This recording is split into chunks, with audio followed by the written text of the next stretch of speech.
Classcipe is a New Zealand-based company aiming to create a global community for educators and learners to share their knowledge and experiences. With us, you can create your unit plan and tasks more easily and customize your template with accurate content recommendations. The function includes interactive slides, customized templates, online, offline, and hybrid learning functions, managing classroom, and many more. So follow us on our social media to receive more information and updates.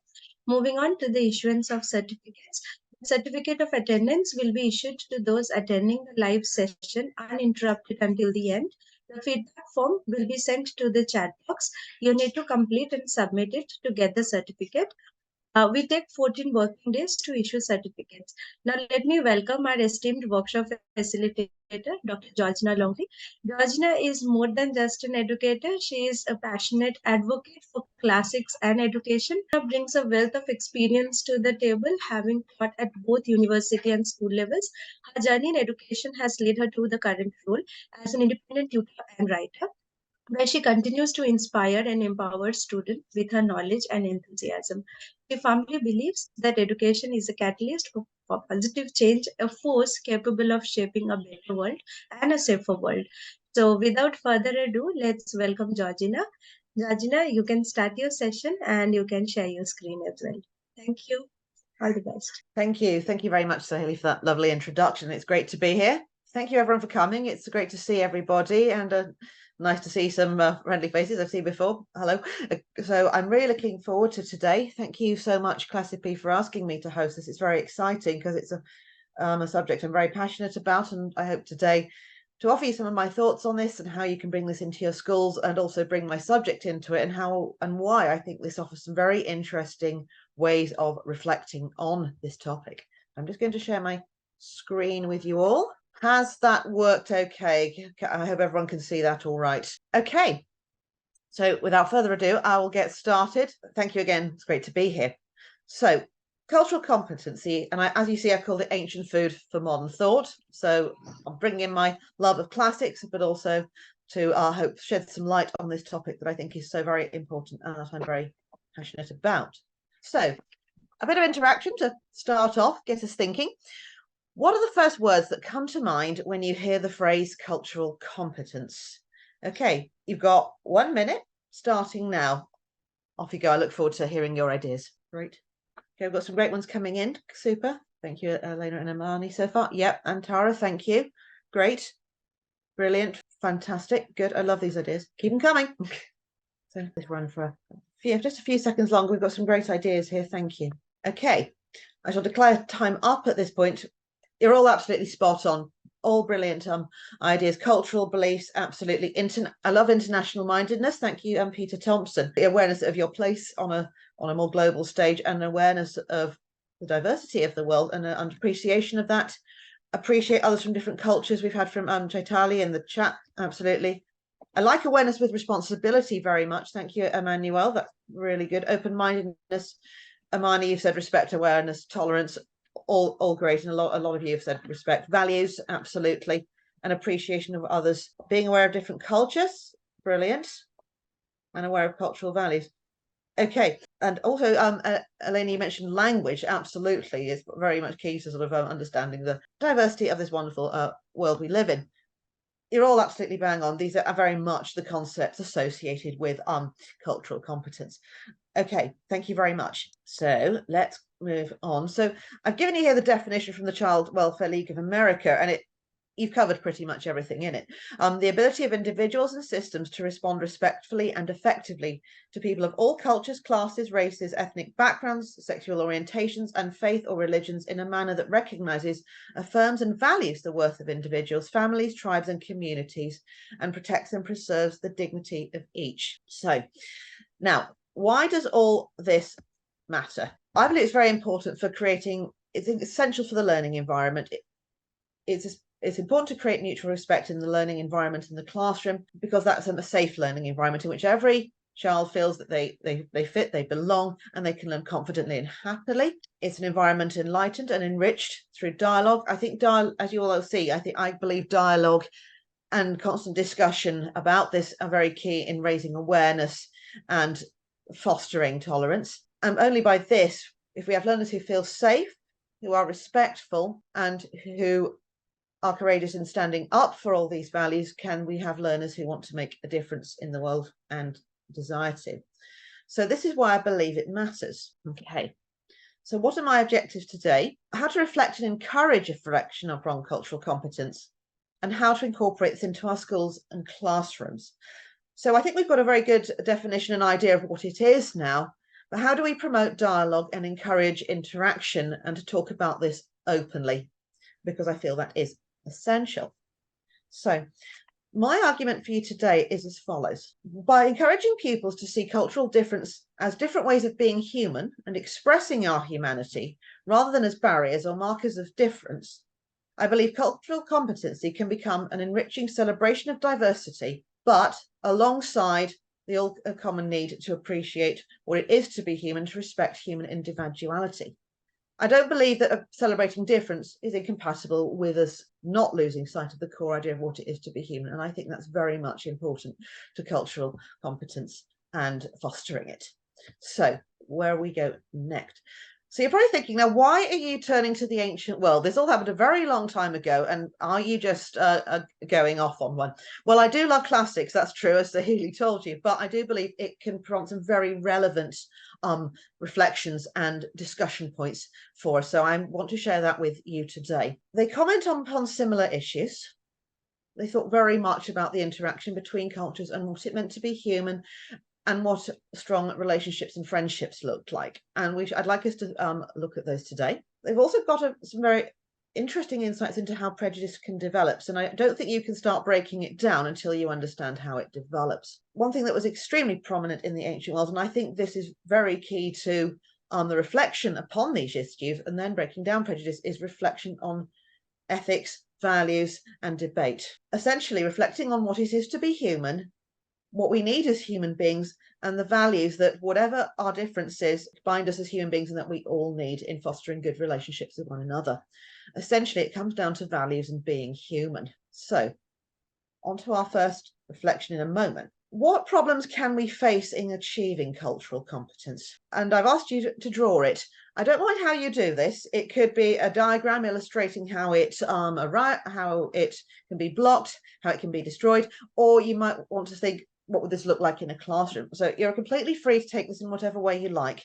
I want you to draw what the obstacles to achieving cultural competence can look like. Okay, how are we doing? Sorry, my interactive pane has disappeared. Okay, sorry folks, I'm not quite sure what's gone wrong here, but I can't see the responses. Yes, someone is. So please don't write on the screen. Whoever is writing on the screen, please don't write on the screen. Okay, I've had a very nice response in the chat. Different perspectives and different level of tolerance and understanding, less awareness. Very much so.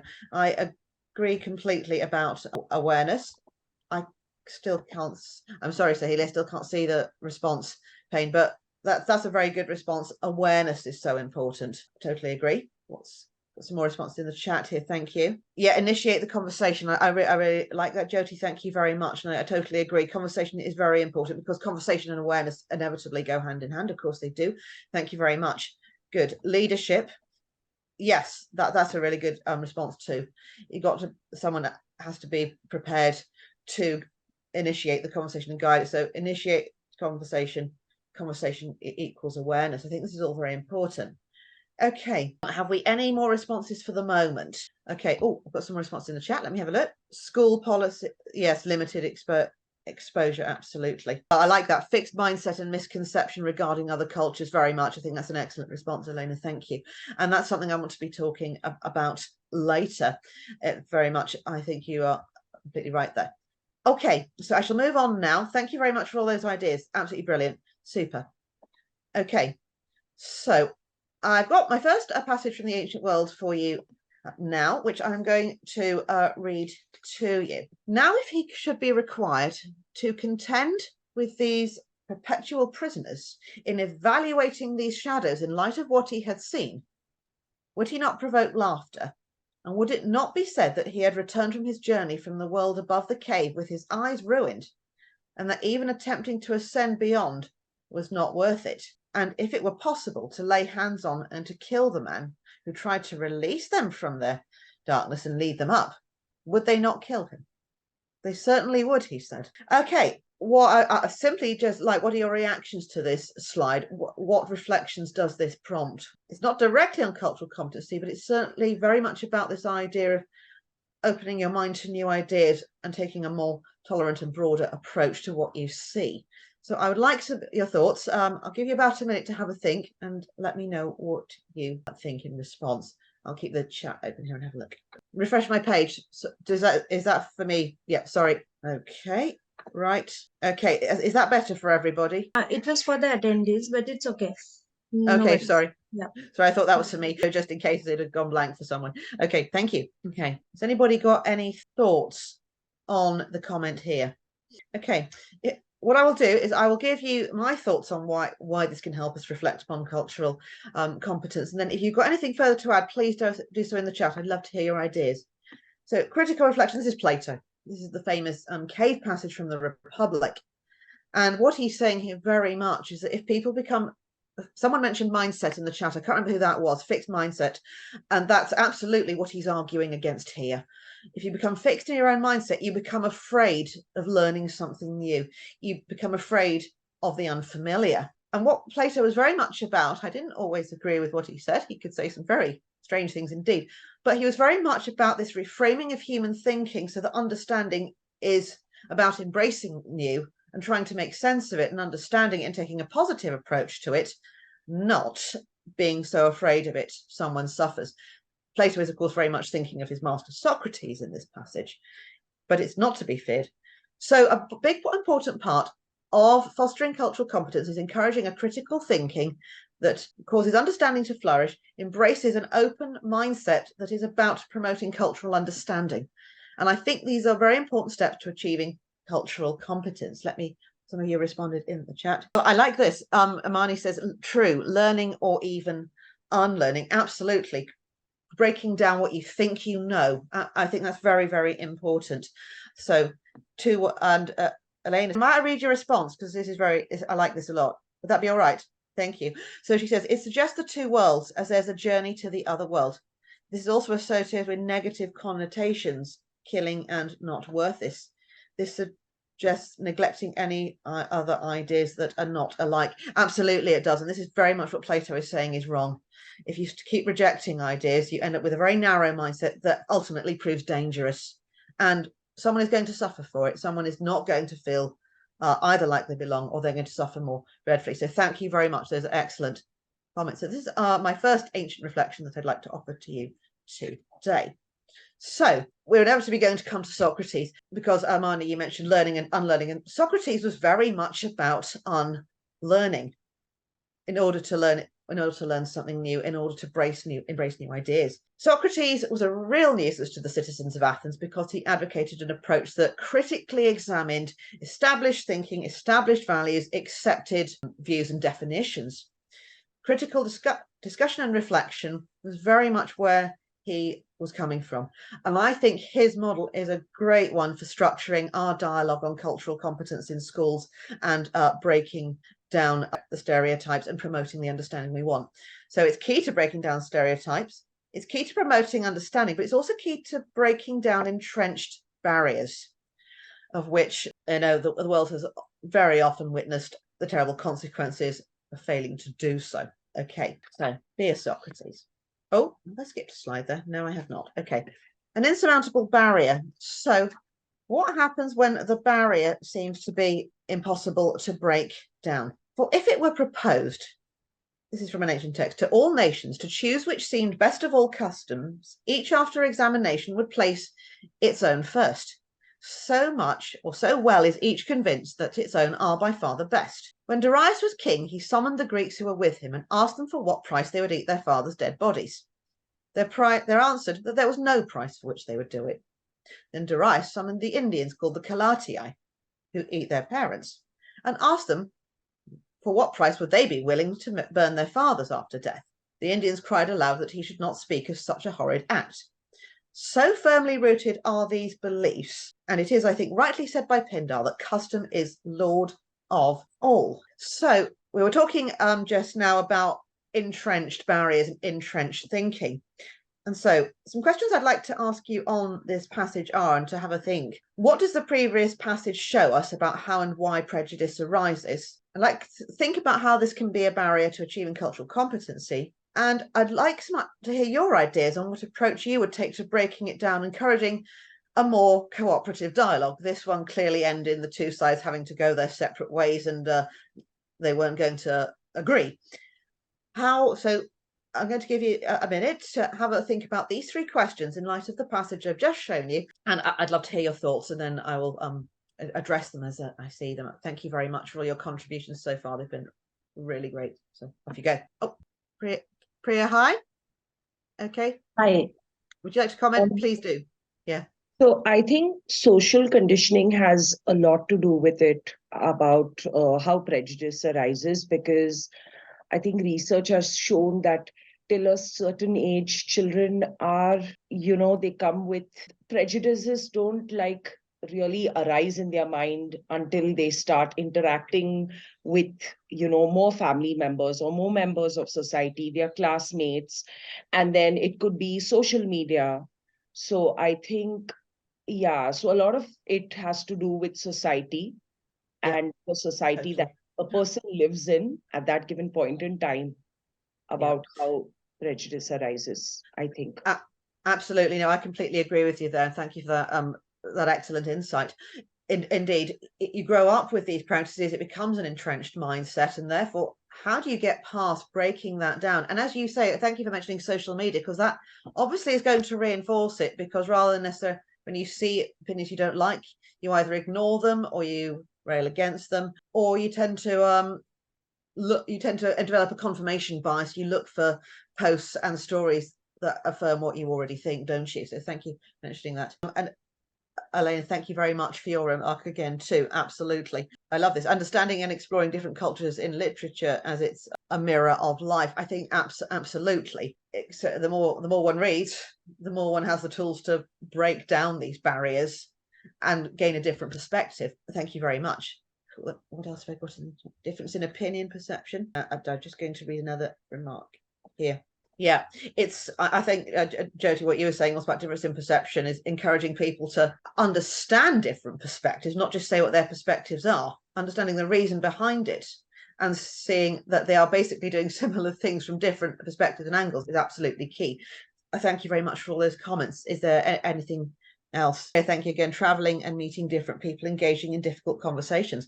I think that's a wonderful observation, especially as the author of the last passage was Herodotus, who did just that.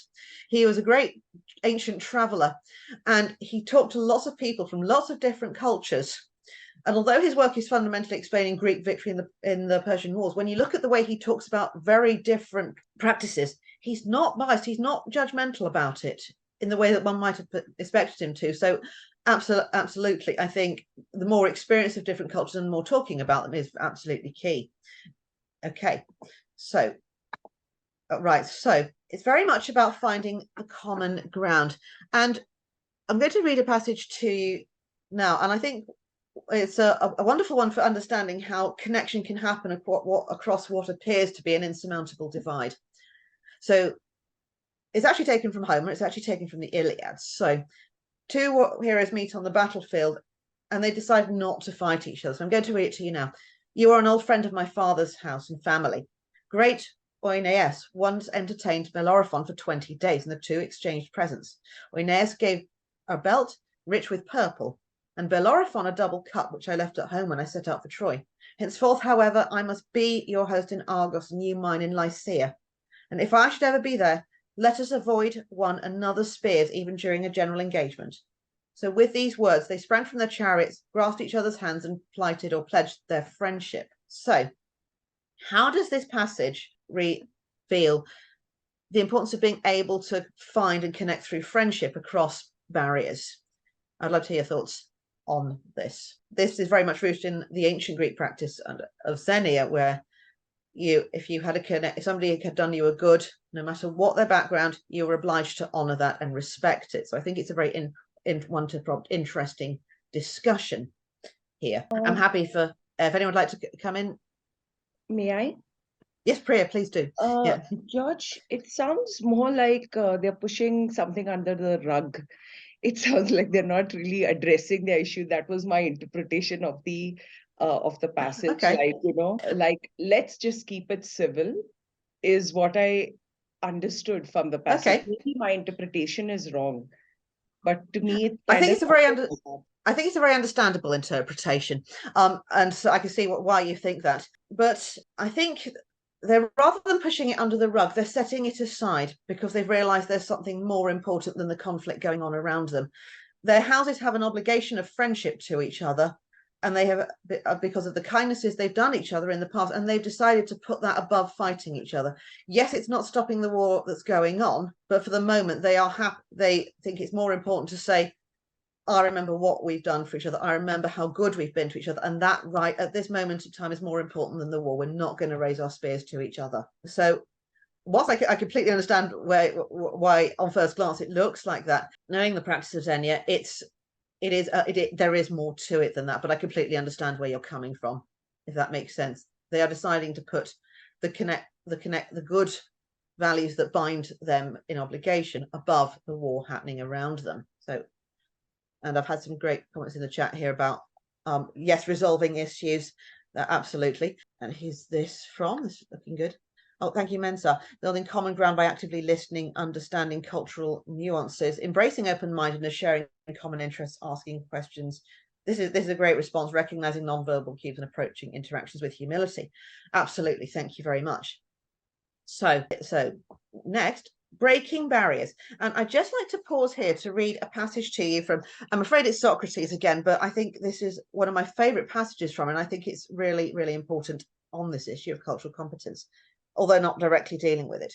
So, for I try to persuade each of you, he says, to care for yourselves and your own goodness, your own soul in being the best person you can, rather than any of your material belongings, and thereby to care for the society you live in rather than its achievements and material gain, and to follow the same method in caring for other things. So why do I believe that's relevant to cultural competence? It's not so much that that's what he's talking about, but I think this idea in going back to what it's being human, asking what makes us good people, which is what he's really saying. He's saying that achievement is nice, but it's not the most important thing. You need to ask what makes you better people. And I think that's a very important dialogue, asking what is it makes us human and how does that connect us all? And how can we still celebrate our differences whilst remembering that we are human, and this is what makes our lives and existence better as human beings. And we have in the chat, creating oneness and bringing unity. I think that's very much that's an excellent point too. Why is bringing unity so important? Because again, it's finding this basic humanity between us all beyond the differences, and therefore being able to embrace the differences without any kind of fear. So what values are most essential in fostering cultural competency? Well, most of you have come out with that already. Actually, come out with some great ideas. So I'm just going to give you a minute to bring them out all again, and then I will go through them as I see them. So social connection, empathy, definitely. So what other ideas do we have here? Common topics for conversations. That is a great idea. Again, it's about finding this common ground so that everyone can feel connected rather than be separated by barriers. I like this. Learners should be encouraged to be very genuine when reflecting. Duncan, would you mind if I just ask you to explain that a little more? I think this is a really nice idea.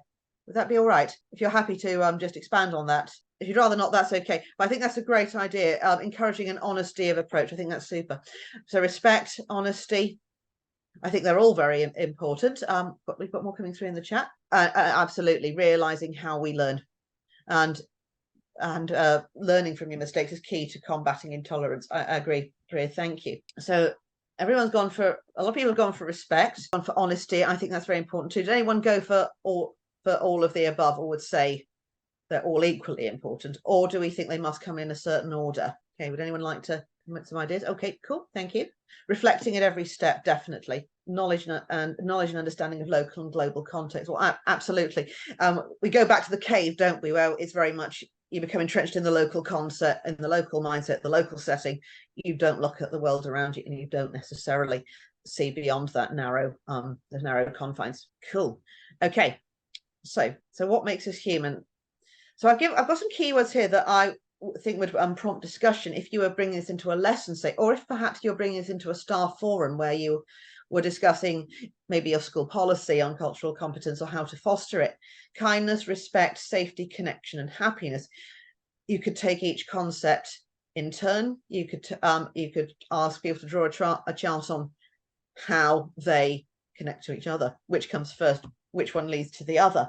There's no right or wrong answer, I think, but I think it's a very important topic for discussion to be had on terms of how these underpin our humanity and how this is very important for gaining that cultural competence and breaking down barriers by understanding them rather than letting them block any kind of connection between us. As mentioned, active listening and demonstrating empathy and effective engagement. And I would add to that, I think that's a very good point, is that active listening and empathy are key to fostering effective engagement in the first place. So thank you very much for that. So in the school and in the classroom, here are some ideas I think we've already started, we've already sort of ghosted, if you like, that we've already kind of touched on. So it needs to be embedded into a school's philosophy. And I think the way to do this is through ongoing dialogue at every level, not just between the students, but between the staff, between staff and students. Because I think then you create that openness and honesty that some of you have pointed out is quite rightly is very important. So make it part of professional development. Teacher forums, teacher discussion, it could be part of an inset. Teachers sharing their reflections on their own experience. I think that is very important. Equally, part of the school curriculum. It's very easy, isn't it? And I read a lot of posts on social media about how the curriculum has become a kind of almost tyranny. Everyone's so obsessed with finishing that unit or finishing exams that perhaps we need to perhaps incorporate some of this into it as well. So you can either do it as a separate subject, perhaps a critical thinking class, or put philosophy on the menu, so to speak. And I don't mean the history of philosophy, but thinking about the human condition, thinking about different values, encouraging them to think critically about all this, or incorporate it into other subjects. In geography, for example, exploring other people's history. So there are a lot of ways I think this can be done. And I hope when we come to discussion, if anyone has some ideas on this they'd like to share, perhaps you've been doing it already, or perhaps you think this is a good idea that you'd like to share, that would be wonderful. So next I have some more interaction from you. Please give an example of your own from the past, whether it could be in your teaching or in teacher training or anything you can think of. It might be a text or a topic or something that happened in the school that you think would prompt a good discussion about cultural competency and how to achieve it. So I'll give you a few minutes to think about that, and then we'll discuss some of the examples, and then I'll make some concluding remarks. Okay, Priya, go ahead. Thank you. So in grade 10, in environmental management, we were doing a unit on human population. So there are many case studies that we read in EVM. And in those case studies, and a case study which wasn't really prescribed in the curriculum, but I gave it to read to them regardless.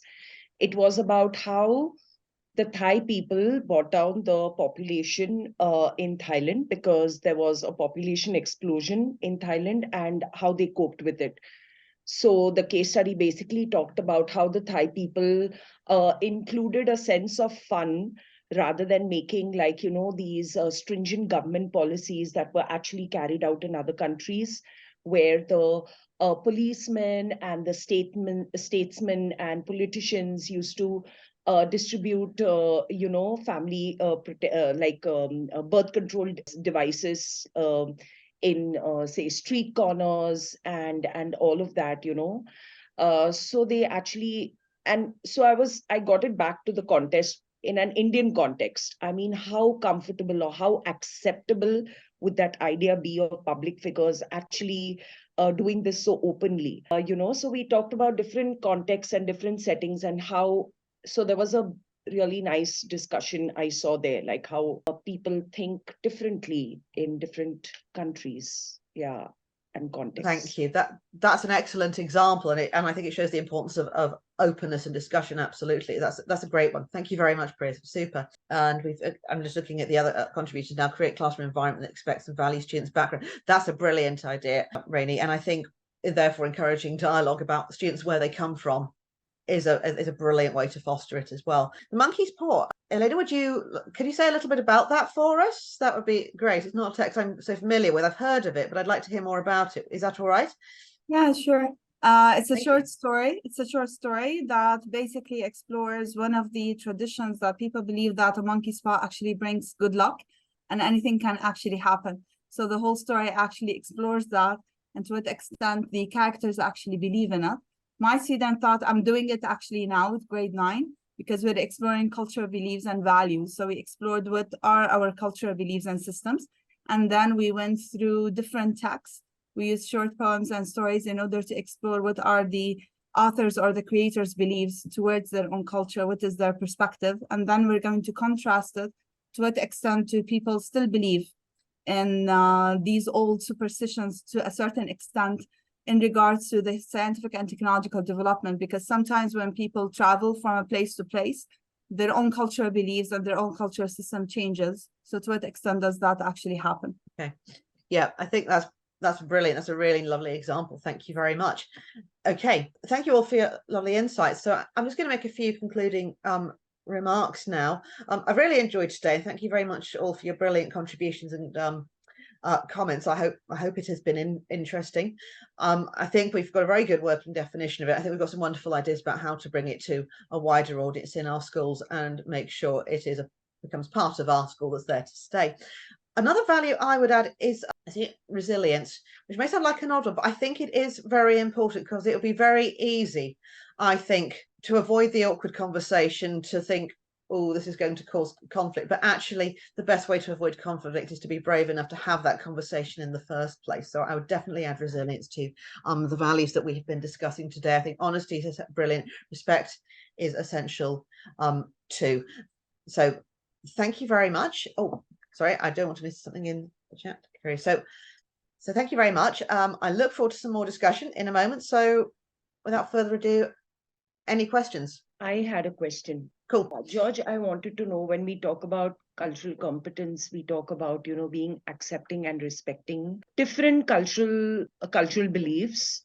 Are we also talking about generational beliefs out? I think that is a very good question too. And I think that is also a very important part. I think it can be a very important part of this as well, because culture changes, doesn't it, from generation to generation. So I think you're right. It's not just the here and now. It's examining beliefs that we now think, oh, that's really old-fashioned, that we might dismiss, but then saying, but why did they believe it then? We might not like it now, but what made it acceptable? And why have we rejected it? We've rejected it because we've come to see it as wrong because, or maybe we've forgotten a belief that it is useful. So I think generational beliefs are very important. I think you're right, because as you say, beliefs change, beliefs and culture change from generation to generation. They are modified, and therefore understanding why they're modified and where they came from can also be very powerful, I think, in understanding why we believe what we do now, but also something against which to compare what we do now and ask, is it right? Have we lost something good?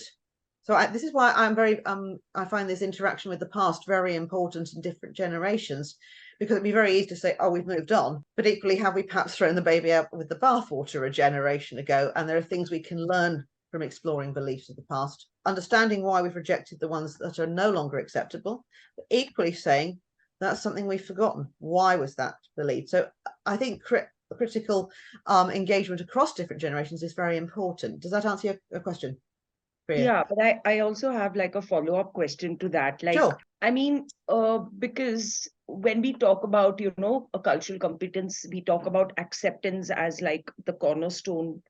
I feel, I think accepting the idea of someone rejecting your culture should also be, because you can only open the doors to say there's a new person, say, who's come from a different place, and they might so your school might have its own culture and traditions and things like that. And while it's always a good idea to accept it, maybe there might be certain beliefs that the new person might not want to take on board, but is respectful of it. But at Yes, the same time, is not participative. So is that okay? I think it is okay, yes, because I think, as you say, acceptance in terms of saying, I accept that's what you believe, I understand why you believe it. That does not mean you have to say, I'm going to do it, that's for me. I think that's absolutely right. So I think there's got to be, as you say, acceptance, but I'm not going to do that. It has to be part of that understanding and acceptance as well, if you like, acceptance of non-acceptance, if you see what I mean. It can be done in a tolerant and respectful manner, as opposed to say, no, you're wrong, that's an awful belief. You know, that's what you want to discourage. You can say, okay, now I understand that belief. You want them to be able to say, I understand your belief better now. Okay, I really see where you're coming from. I'm sorry if I disrespected it in the past. It's not something I'm going to be doing, but thank you for explaining it. You want that difference to be able to have to be able to be part of the dialogue, so that we've still got the common ground of respect, that respect for them being human and them living their life in the way that they've chosen to do it, without acceptance, without rejection, as you called it. I think that's absolutely right. Yes, thank you very much for that. That's a great insight. Cool.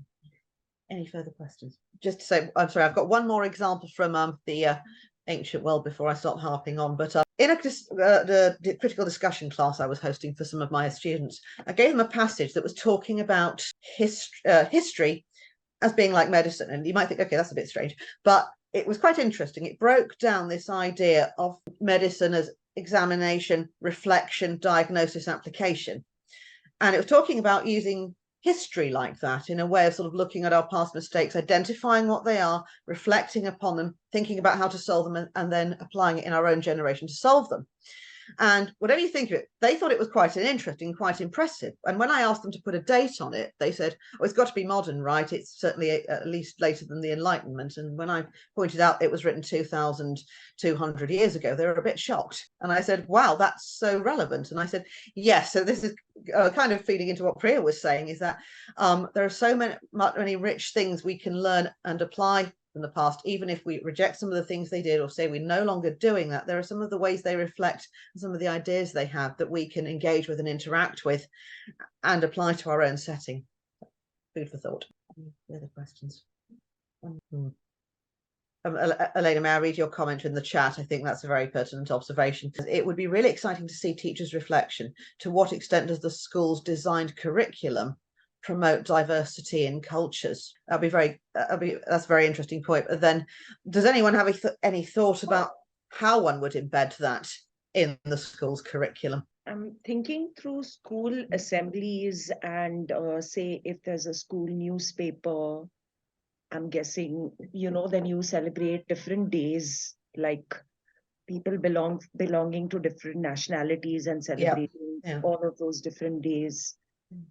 I think those could be some common spaces. I think that's a great idea. My school actually did that, and I always felt very grateful that they did, because I think it made such a difference to us and our understanding of other beliefs and other cultures, and I think that's so important. Another way I think could be to do it is if you make dialogue and critical reflection a routine part of any subject, even if you're not always talking about cultural competence, the more you've got that habit of reflecting and discussing and hearing other people's views, the more you're going to do it in every context, the more likely you're to do it in this context as well, if it becomes a kind of habit of the school, so to speak. So thank you very much. Oh, I like the idea about literary week too. Certain, can I ask you, is there a particular literary work you would recommend to sort of promote discussion on this? Do you mind me asking? Oh, I was just thinking about the little ones, because I used to teach in the PYP. So you have a book called Same but Different. Means there are a lot of things you see that are similar. That means I have two eyes, I have one nose, you also have that. The physicality is the same. And maybe I also worship someone. Means I follow a religion, you also do that. You have your own set of celebrations, I also have that. But the way we do it and what we celebrate, how we celebrate, that is different. But more or less we are doing the same thing. So maybe these books which are very interesting, these books we just bring and let the child, we have those books regarding open-mindedness and all that, and then the kids can read what they want. Yeah, that sounds brilliant. Thank you very much. Forgive me bringing another classical example in, but this very much reminds me a little bit of Herodotus, actually, because it was great practice when they were learning about different religions, not to say your God is wrong, to say, oh, so that's your name for this God of ours. So there was a sense of mutual identification in the way they interacted with other religions in the Greek world, which I thought was which I think is very interesting and actually quite advanced for its time. So perhaps we can learn a lesson from the ancient Greeks after all. But thank you very much, Serge, and I'll look that one up. Thank you. Cool. And we've got lots of lovely ideas coming through in the chat here. A diversity day, I think that's terrific. Guest speakers, and yeah, I love this comment from Emmanuel as well about surrounding a classroom that's full of different students from different backgrounds with information about different students and different backgrounds. But how can the teacher move all these cultural diversities? Okay, that's a very interesting question, a very interesting way you've put it. My answer is simply B, encouraging dialogue and celebration of difference between the students, getting them to talk about their own background and talk to each other about it, and then incorporating into school a lot of the ideas we've heard so far about a diversity day, different speakers, school assemblies, a rich opening, basically enabling them to have access to a rich range and broad spectrum of different views, different practices, and developing their understanding behind them, not just seeing them as, oh, that's a different belief. Why is this done, and how is this similar to what you do, just in a different way? So thank you very much for that. Okay. Are there any more questions? Okay, are there any more questions?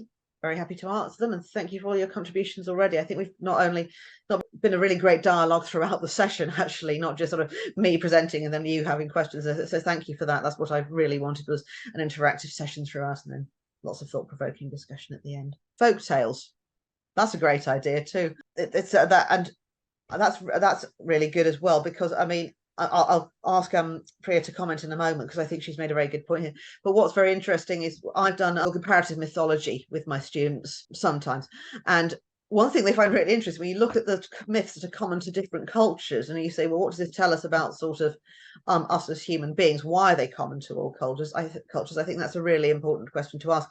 But I'd like, as Priya has made the point, I'd like, if she's is happy to, I'd like to invite her to comment on what her approach would be and why she thinks that's important. If we have time left. Do we have time left? Okay, perhaps we are running out of time, but thank you all for your amazing comments and discussions, and it's been really fun to be back. So thank you very much. Thank you. Thank you, Georgina. Thank you everyone for joining. I hope you all have filled the feedback form that we sent in the chat. So if you haven't, then we'll just wait for 2 more minutes. Please do that, and then we can end the session. It was wonderful. Thank you for inviting me. It's been great. Thank you very much. Really interesting, and I've learned something too, so thank you very much. Lots of things for me to go and think about. Thank you everyone for joining. Thank you. Thanks, George. Thank you. Bye. Thank you very much. Nice to see you both again. Thank you for coming. Thank you everyone for coming. Thank you, Georgina. Amazing session. Thank you very much. Oh, thank you very much. Thank you.